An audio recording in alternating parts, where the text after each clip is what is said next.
এর আগে কলিকাতায় কোন একজন খেলোয়াড় এসেছিল জানেন, দুনিয়ার মানুষ তার পিছনে ছুটছে, তার পছন্দ তার কাছে, আমি একটু ইখতিলাফে যাচ্ছি না, তবে আমাদের কাছে ওদের দাম ছিঁড়া জুতোর থেকেও কম। হাজারো বিধবা কাঁদছে, আজকে হাজারো এতিম কাঁদছে, আজকে হাজারো বোন রেপ হচ্ছে, আজকে জমিনে হাজারো গরিবের ঘর উজাড় হচ্ছে, আজকে হাজারো ঘরের যুবক ছেলে মিথ্যা মামলায় জেলে চলে গিয়ে সেই ঘরটা ধ্বংস হয়ে যাচ্ছে। এই জুলুমকে বন্ধ করার জন্য আল্লাহ আমাদেরকে দুনিয়ায় প্রতিনিধিত্ব করার জন্য খায়রুল উম্মাহ করে পাঠিয়েছে। জোরে বলুন সুবহানাল্লাহ। কিন্তু আজ যারা এতিমদের লুটছে, বিধবাদের লুটছে, নারীদের অত্যাচার করছে, গরিবদের ঘর উজাড় করছে, সমাজে অন্যায় অত্যাচার করছে, তারাই আমাদেরকে নেশাতে জড়িয়েছে, তারাই আমাদেরকে খেলা মেলা গান যাত্রা ফাংশনের মধ্যে জড়িয়েছে। ওই ব্যক্তি তোমার আপন নয় যে তোমাকে মেলায় ডাকে, ওই ব্যক্তি তোমার আপন নয় যে তোমাকে গানে ডাকে, ওই ব্যক্তি তোমার আপন নয় যে তোমাকে জুয়া সিনেমায় ডাকে, ওই ব্যক্তি তোমার আপন নয় যে গরিবকে লুটতে ডাকে, ওই ব্যক্তি আপন নয় যে নারীর অধিকার হরণ করতে ডাকে, ওই ব্যক্তি তোমার আপন নয় যে গরিবদের উপরে অত্যাচার করার জন্য ডাকে। এ উম্মতে মুহাম্মাদি, নিঃশ্বাসের কোনো বিশ্বাস নাই, তোমার প্রকৃত আপন তো সে যে তোমাকে ডাকে আসো, গরিবের জন্য জীবন কুরবান করো, বিধবাকে বাঁচাবার জন্য লড়াই করো, নারীর অধিকারের জন্য লড়াই করো। কেন? এখনো হলো আমিনাল লালের সুন্নাত, এখন আমিনাল লাল করেছে। তুমি যদি নবীর কাজ করো তাহলে নবীর প্রকৃত প্রেমিক তুমি হবে। আর নবীর প্রেমিককে রাসূল বলছে আমার সাথে জান্নাতে যাবে। জোরে বলুন সুবহানাল্লাহ, আরো জোরে বলুন সুবহানাল্লাহ। আসো আমার ভাইরা, এ দুনিয়ার রং তামাশা রঙিনে ছোট হুজুর পীর কেবলা বলতেন, তোমরা যারা আমার ভাই হও, তোমাদের ছোট দাদু যান যে গিলটি চমকে সোনা ভুলে গেলে, গিলটি এখন এত চমক দিচ্ছে মানুষ সোনাটাই ভুলে গেছে, গিলটি পরে ঘুরছে। এই দুনিয়ার লোভ লালসাতে আমরা আখিরাত ভুলে গেলাম। কত বছরের জিন্দেগি? 50, 60, 70, 80? বলো। আজকে জন জন ছেলে নেশাগ্রস্ত, জন জন ছেলে ডিপ্রেশনে আত্মহত্যা করছে, জন জন ছেলে বাপ মার সঙ্গে ভালো সম্পর্ক নেই, জন জন ছেলে সংসারে তাদের অশান্তি হচ্ছে, জন জন ছেলে খাটার সময়ে না মেহনত করে হাত পেতে ভিক্ষা করে বেড়াচ্ছে। এই সব কিছুর পিছনে একটাই কারণ, তোমাদেরকে যারা আল্লাহ রসুলের বিরুদ্ধে নিয়ে যেতে চাইছে তারাই তোমাদেরকে মিটাতে চাইছে। আমরা উলামারা তোমাদের দুশমন নয়, আমরা উলামায়ে হক যারা আল্লাহ রসুলের পক্ষে যারা ডাকে, আমরা তোমাদেরকে বাঁচাতে চাই।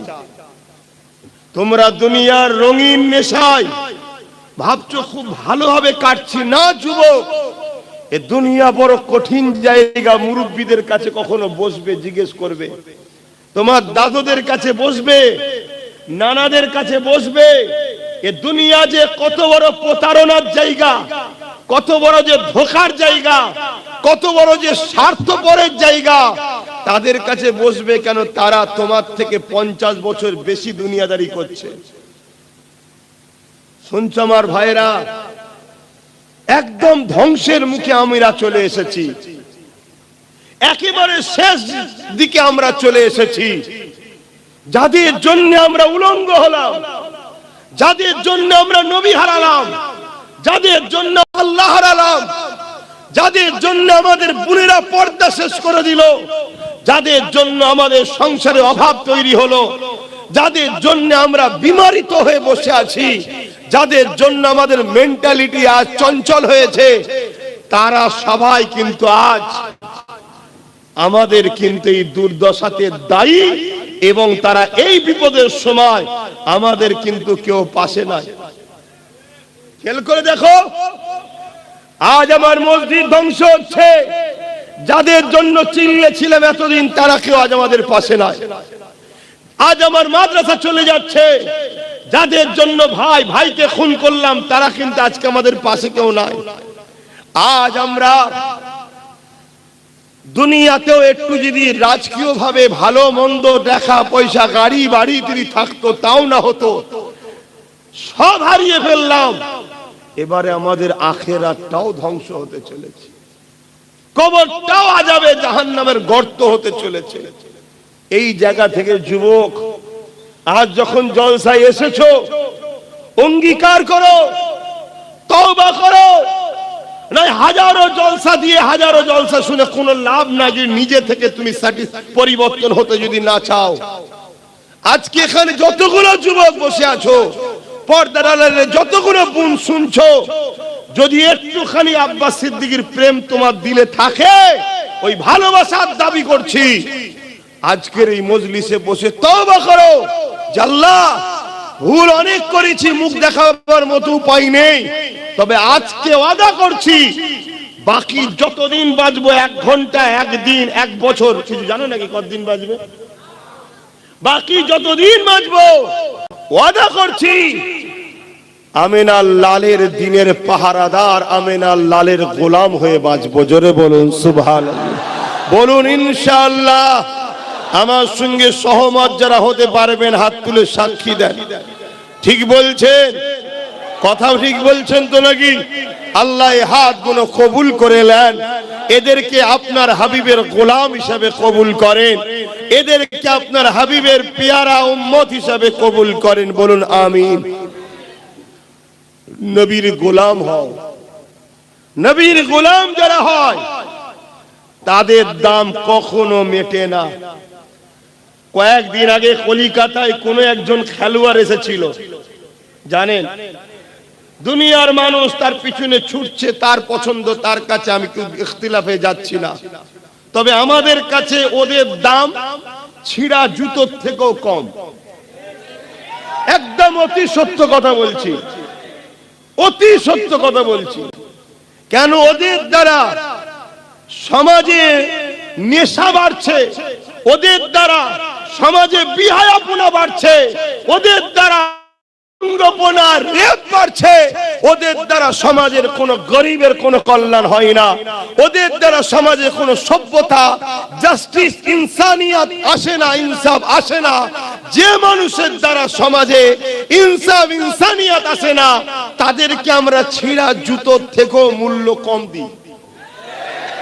কিন্তু যার ভালোবাসা তার কাছে, আমি তাদের উপর আঘাত করছি না, কারো প্রেমে আঘাত করছি না, কিন্তু এটা বুঝাতে চাইছি কেন এ উম্মতে মুহাম্মাদি তোমরা কার নেশায় ছুটছো, কাদের পিছনে ছুটছো? কিছুদিন আগে অনেক বড় বড় খেলোয়াড় ছিল যাদের লোক নামই ভুলে গেছে, যাদের খেলা কেউ দেখতেও যায় না, যাদের সঙ্গে সেলফি তোলার আর কেউ নেই, তারা এলে কেউ গুরুত্বও দেয় না।